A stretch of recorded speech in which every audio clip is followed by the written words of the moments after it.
Good morning, or good evening, or good night, depending on where you're located. Um, I am here, just enjoying the evening. I was looking through a lot of videos, and all the ones I seen didn't show gardens with a lot of production. And I see quite a bit of that here lately. The videos I've been looking at.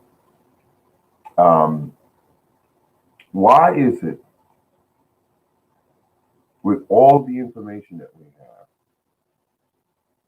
have, and I can't contribute to anything but lack of uh, revenue because I see people growing plants, but you don't see. If you look at the videos, I don't see right now the videos that are coming out with a lot of production, with lots of um fruit, so to speak, uh, growing.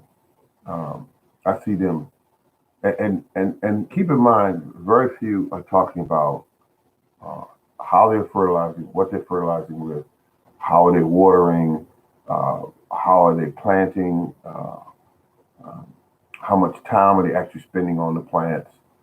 The information is just not there. Um, and I'm looking at that, and it makes me, interesting, that sort of reaction.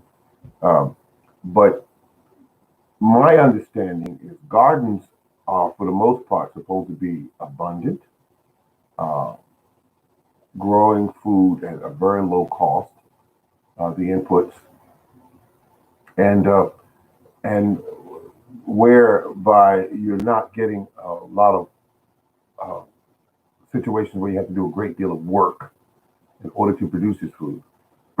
Excuse me. And I'm looking at that.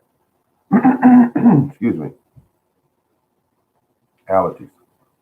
I'm looking at that and I'm thinking, why can't people, for the most part, excuse me, keep gardening simple, low cost, enjoyable, and very abundant? Because that's what the key is, abundance.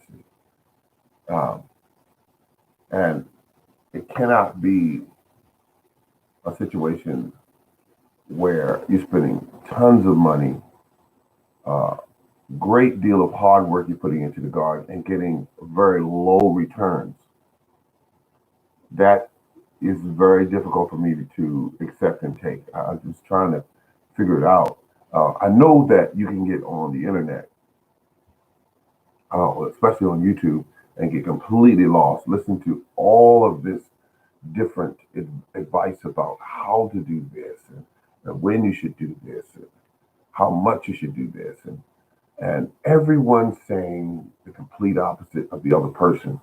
And I have had many situations where I've looked at one person tells you uh, plant the tomato this way, some people tell you plant the potatoes that way, and another person telling you plant the tomatoes or the potatoes this way, you'll get more production, you get more, and it just goes on and on. And when you look at it, it sounds like a whole lot of chatter, noise, uh, because there's got to be,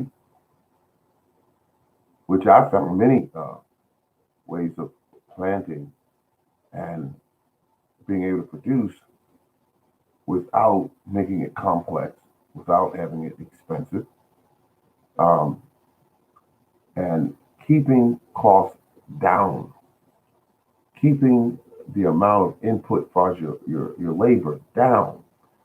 I chop and drop. My garden plot right now, we're in the dead of winter. It is roughly about 25 degrees today here in Maryland. My garden is being fertilized for the spring and summer. How is this? Did you fertilize it in the dead of winter? Did you take a bag of fertilizer out there and sprinkle it throughout the plot? No. I simply, the grass, the weeds that grew, are simply out there. Some of it is laid down, some of it has not laid down. That has not laid down will later on have a very high quality weed trimmer uh, to do that whole area and lay everything down. Um, it is fertilizer. The way that nature does it, which has always been in the cooler and colder months. It is not um, a situation where I am saying, okay, well, I must sprinkle fertilizer over the ground. Why not allow the weeds and the grass to do it? I mean, why not? And when you go through it with the trimmer and knock the rest down, it lays on the surface.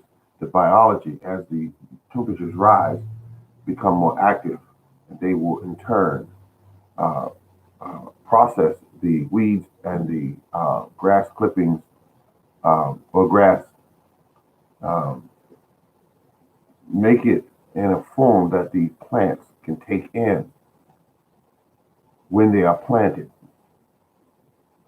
So that's fertilizer. That's fertilizing, the same way you would do with a cover crop. The exact same way. Only difference is I'm using a different plant. Um, then I will use the grass clippings once everything starts to grow. I will use my mower to mow down the grass and the weed plants, and I will take this rich mulch, sprinkle it around the plants, creating a weed barrier with the same plants that I'm blocking it from. And it will be a certain distance out and a certain distance deep, up to 2 inches. Free mulch, free materials, free fertilizer, keeps the plants moist in the hot days, keep the plant's temperature of the ground regulated so that it does not overheat in the summer.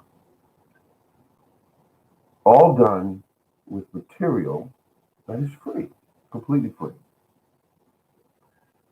You want to water a garden as little as possible to avoid washing out the nutrients. And the way to do this is to create a mulch around the plant so that the plant can stay moist, causing the situation where you don't have to water as much, therefore keeping the fertility in the soil. That's simple, folks. And it will in turn create an environment so your plants stay nice and warm in the summer, nice and fertile, because the biology comes up to that area and feeds, reducing, creating a situation where the plant materials are in a form now that the plant you put in the ground can now gorge themselves on. It's that simple. You keep your plants absolutely happy. And one way to do that is to create an environment where they are not being stressed, that they are getting what they need and want. And the most important word there is want, because as long as they have food and water and a beautiful warm environment, they will do well. This has been the Morning Garden Show. I want to thank you very much for tuning in, and remember to keep on growing.